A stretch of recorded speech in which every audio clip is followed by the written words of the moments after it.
Je vous rappelle quelque chose, quand nous sommes arrivés, nous n'avons pas de problème avec quelqu'un. On a communiqué avec tout le monde, on a fréquenté tout le monde et tout. Mais c'est un jour, par exemple, j'étais assis, le ministre de la Défense me dit que les Ivoiriens ont envoyé une note de retirer tous leurs élèves de nos écoles. L'académie, le PMK, l'ENSO, vous voyez. Mais je dis, mais il y a quoi? Et puis ils retirent tous leurs élèves officiers et sous-officiers et tout. Aucune explication. Il dit, mais préparez donc à la réciprocité pour faire venir nos enfants, parce qu'on ne sait pas qu'est-ce qu'ils ont derrière la tête et qu'ils font cela. Voilà le point de départ. Le premier acte posé par les Ivoiriens. Nous aussi, on a fait rentrer donc nos élèves et on a laissé partir les élèves. Et petit à petit, on a commencé à voir les actes d'hostilité vis-à-vis de nous. Pas de souci.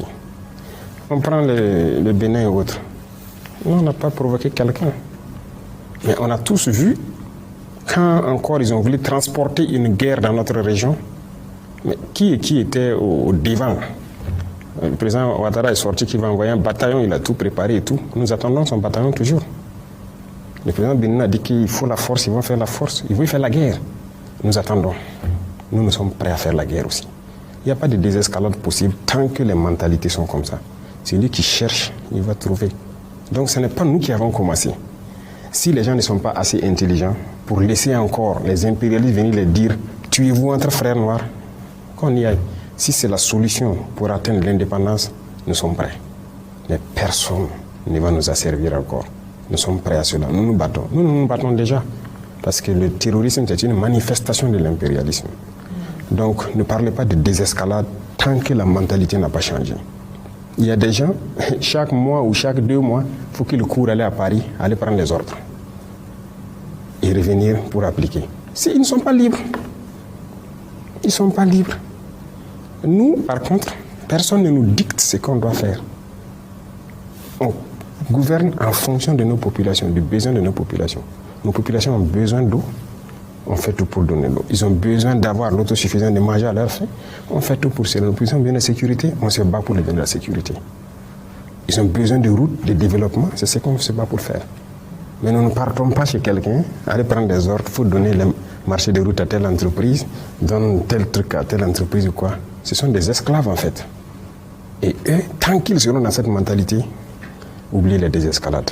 Au contraire, ça va aller de mal en pis. Tant qu'ils seront dans cet esprit. Le Niger appartient à l'Union européenne. Ils n'ont qu'à rester tranquilles chez eux. Est-ce que nous, on s'est déjà ingéré dans leurs affaires? Bazoum, il est nigérien, non? Ou il est de l'Union européenne? Qu'ils nous disent. Si c'est un agent qu'ils avaient placé, qui n'est pas nigérien, qui est venu pour une mission, ils n'ont qu'à nous dire.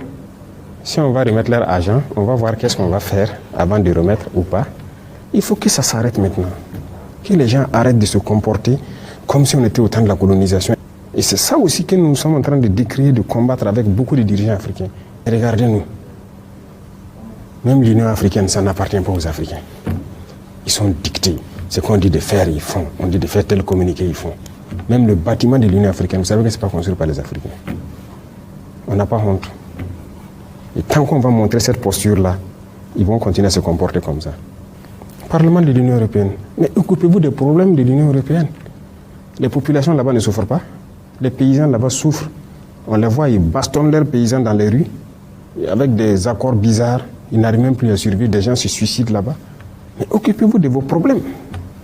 Luttez contre vos oligarchies qui appauvrissent vos populations.